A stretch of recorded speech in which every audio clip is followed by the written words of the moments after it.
네, 여러분 안녕하세요.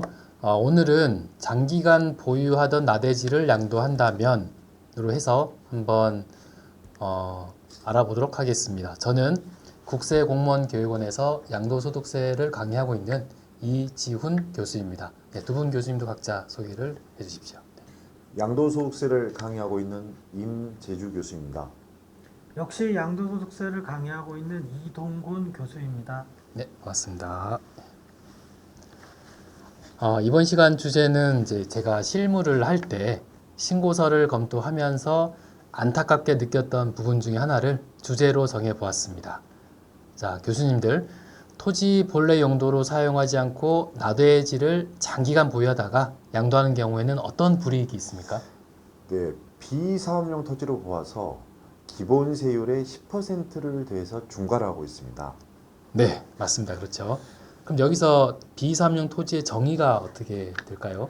명확한 정의는 없지만 중과를 규정하는 소득세법에 따르면 각 지목별로 해당 지목의 본래 용도로 사용하지 않는 토지를 일반적으로 의미합니다. 네, 맞습니다. 현재 소득세법에서는 지목을 총 6개 그 카테고리로 구분해서 규정을 하고 있습니다. 첫 번째가 농지, 두 번째 임야, 세 번째 목장 용지, 네 번째 주택 부수 토지, 그리고 다섯 번째 별장 부수 토지, 그리고 나머지를 모아서 그 밖의 토지로 해서 총 6개로 나누고 있습니다.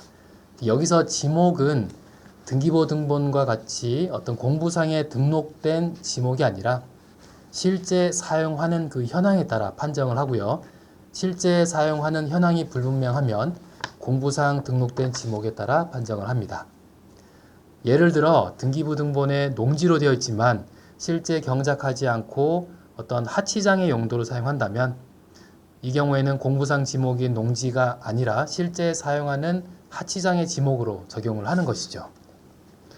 따라서 이번 시간의 제목인 나대지는 농지, 임야, 목장 용지, 주택 부수 토지, 그리고 별장 부수 토지에 해당하지 않기 때문에 그 밖의 토지로 보아서 토지 본래 용도로 사용 여부를 따집니다.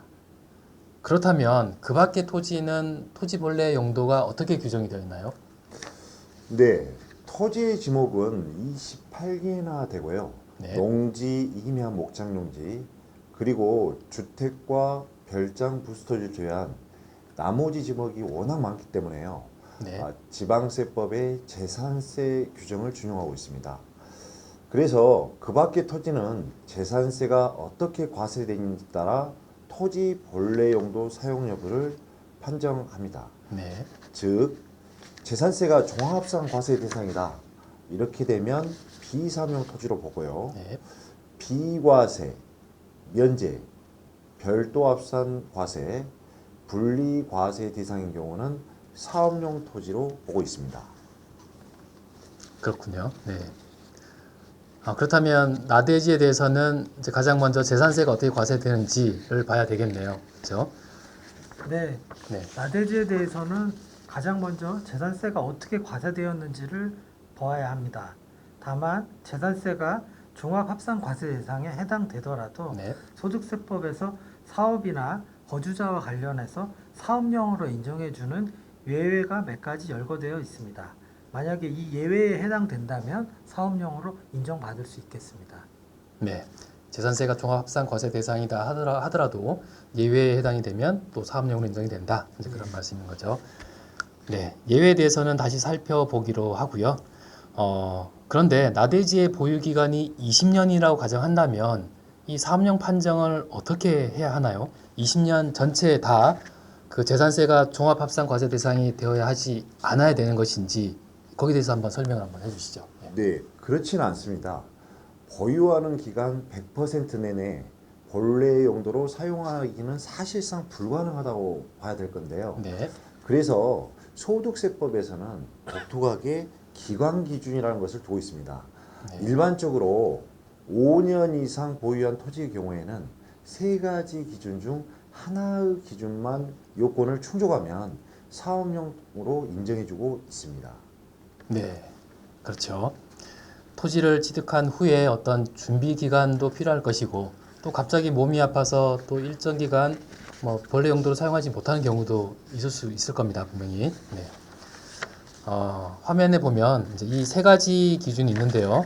첫 번째는 그 최종 양도일을 기준으로 소급해서 3년 중에 2년 이상 사업용으로 사용하면 그 전체를 그냥 양도할 때 사업용으로 해서 중과를 하지 않고요. 또 두 번째로 최종 양도일을 기준으로 소급해서 5년 중에 3년 이상 사업용으로 사용하면 또 전체를 사업용으로 인정을 해줍니다. 마지막으로 전체 보유 기간 중에 60% 이상을 사업용으로 사용하면 전체 보유 기간에 대해서도 사업용으로 인정을 해주고 있습니다. 그렇죠? 네, 그렇습니다. 꼭 대부분의 소유기간 내내 사업용으로 사용할 필요는 없다는 말씀입니다. 위 기간 기준에 따르면 30년간 보유하던 나대지라도 양도하기 직전 2년만 사업용으로 사용해서 재산세가 별도 합산 과세 대상이나 분리과세 대상에 해당되면 중과가 되지 않겠습니다. 네, 맞습니다. 사실 꽤 많은 분들이 이 기간 규정을 잘 몰라서 네. 피할 수 있음에도 비사업용 토지 중과로 신고하는 경우가 종종 있습니다. 네. 자, 그렇다면 구체적으로 나대지를 사업용으로 사용하는 것에는 어떠한 것이 있는지 대략적으로 한번 살펴보겠습니다. 네, 우선 나대지 상태로 장기간 방치했다면 재산세는 종합합산과세 대상에 해당이 됩니다. 따라서 소득세법에서 예외로 열거하고 있는 것에 해당하는지를 먼저 살펴봐야 하겠습니다. 네, 화면을 한번 보시겠습니다. 네, 사업에 사용되는 그 밖의 토지의 범위에 대해서 이 화면을 보시기 바랍니다. 예를 들어 일정 요건을 갖춘 주차장용 토지나 아니면은 하치장용 토지 등에 해당이 된다면 종합합산과세 대상이다 하더라도 사업용으로 인정을 받을 수 있겠습니다. 그렇죠? 네. 네. 자, 이제 마무리하겠습니다. 장기간 나대지로 방치되던 토지를 양도하면 기본 세율의 10%가 중과되어 중과가 됩니다. 중과를 적용받지 않으려면 일정 기간 이상 토지 본래의 용도, 즉 재산세가 종합합산과세 대상이 아닌 별도합산과세 대상이나 분리과세 대상에 해당되면 중과가 적용이 되지 않고요. 재산세가 종합합산과세 대상이다 하더라도 일정 요건을 갖춘 주차장용 토지나 하치장용 토지에 해당이 된다면 역시 중과가 되지 않습니다. 이상으로 장기간 나대지로 방치하던 토지를 양도했을 때 중과가 적용되는지 여부에 대해서 케이스별로 한번 살펴봤습니다. 큰 도움이 되었으면 좋겠습니다. 감사합니다. 감사합니다. 감사합니다.